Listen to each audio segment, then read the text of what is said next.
دلم جز مهر مهرویان طریقی بر نمیگیرد. زهر در میدهم پندش ولیکن در نمیگیرد.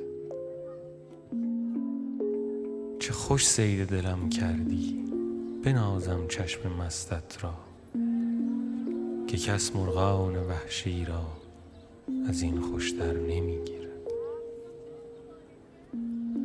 خدا را رحمی ای منعم که درویش سر کویت دری دیگر نمیداند، رهی دیگر نمیگیرد.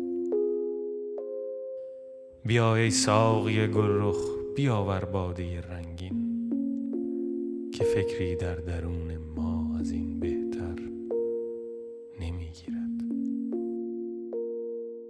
میان گریه میخندم که چون شمع اندر این مجلس، زبان آتشینم هست لیکن در نمیگیرد.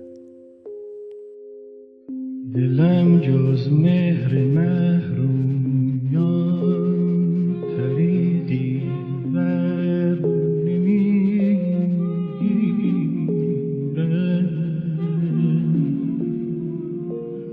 زهر در میدهم خندش ولیکن در نمیگیرد.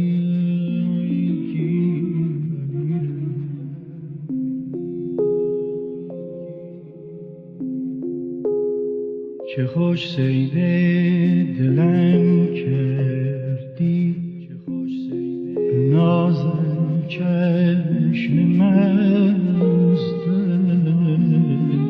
را، که کس آهوی وحشی را از این خوشتر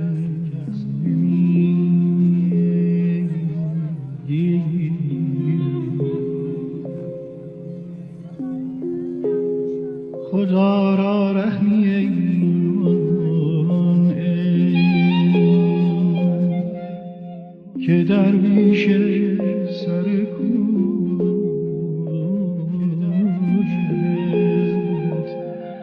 دری دیگر نمیداند،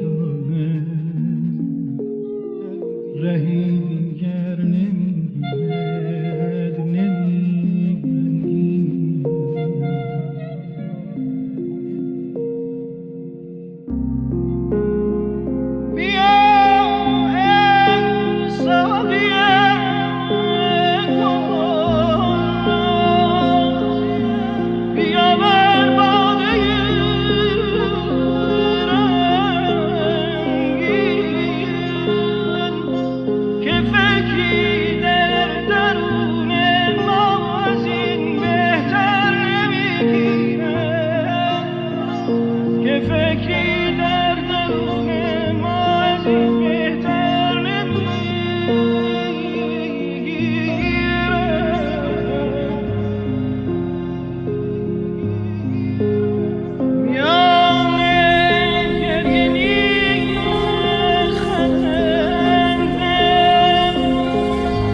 چراغونه تو خونه ما، حوض آبی پر ماهی باز، صورتی پوشیدی گل اناری، تو خودت واسه من یه بهاری.